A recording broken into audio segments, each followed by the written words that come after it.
Olá a todos, bem-vindos ao canal. O tema dessa mensagem é a Torre de Babel. Hoje, exploraremos alguns versículos do livro de Gênesis e tentaremos interpretá-los. Vamos começar nossa jornada pelo capítulo 11 desse livro. Gênesis capítulo 11 versículo 1 ao 9. E era toda a terra de uma mesma língua e de uma mesma fala. E aconteceu que, partindo eles do Oriente, acharam um vale na terra de Sinar, e habitaram ali. E disseram uns aos outros: Eia, façamos tijolos e queimemo-los bem. E foi-lhes o tijolo por pedra, e o betume por cal. E disseram: Eia, edifiquemos nós uma cidade e uma torre cujo cume toque nos céus, e façamo-nos um nome, para que não sejamos espalhados sobre a face de toda a terra. Então desceu o Senhor para ver a cidade, e a torre que os filhos dos homens edificavam.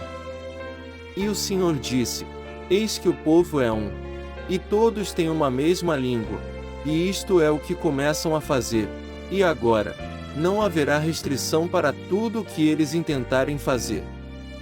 Eia, desçamos e confundamos ali a sua língua, para que não entendam uma língua do outro. Assim o Senhor os espalhou dali sobre a face de toda a terra, e cessaram de edificar a cidade. Por isso se chamou o seu nome Babel, porquanto ali confundiu o Senhor a língua de toda a terra, e dali os espalhou o Senhor sobre a face de toda a terra. Agora vamos tentar entender os significados teológicos de tudo isto que nós lemos. Sinar é usado na Bíblia como um sinônimo para a Babilônia, que representa uma terra de pessoas pecadoras e afastadas de Deus. Como vimos, está escrito que o objetivo daquela torre era tocar nos céus, ou seja, conectar aqueles homens pecadores com os céus. Veja que essa torre foi construída no Oriente, e quando aquela torre estava sendo erguida, Deus desceu na terra e separou as línguas, e aqueles povos foram espalhados pela terra. Essa história aponta para o sacrifício de Cristo, o Filho de Deus. Jesus Cristo veio a esse mundo no Oriente da Terra para ser um caminho que conectasse os homens a Deus Pai. Confira o que está escrito no Evangelho de Jesus Cristo segundo João, capítulo 14, versículo 6. Disse-lhe Jesus: Eu sou o caminho, e a verdade e a vida, ninguém vem ao Pai, senão por mim. Mas para fazer isto, Cristo precisava ser levantado, tal como a torre precisava ser erguida. Cristo foi erguido quando foi posto numa cruz, e através deste sacrifício ele se tornou a ponte que conecta os homens a Deus Pai. O texto também diz que aquela ponte não foi feita de pedra e cal, como normalmente poderia se esperar. Ela foi construída de tijolos queimados, que eram feitos de uma espécie de argila cerâmica.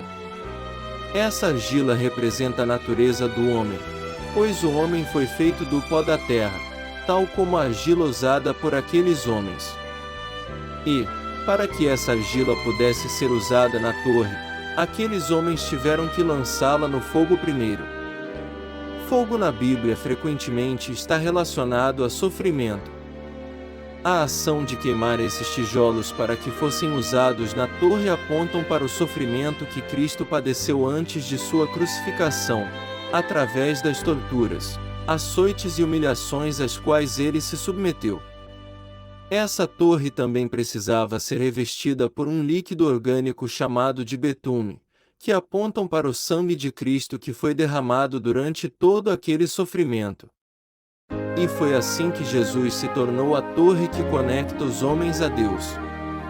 E, da mesma maneira que o Senhor Deus desceu em Sinar e dividiu os idiomas dos homens após vê-los construindo a Torre de Babel, o Espírito de Deus também desceu em Israel depois que Cristo ressuscitou, e fez com que os homens que estavam reunidos no dia de Pentecostes falassem em outras línguas.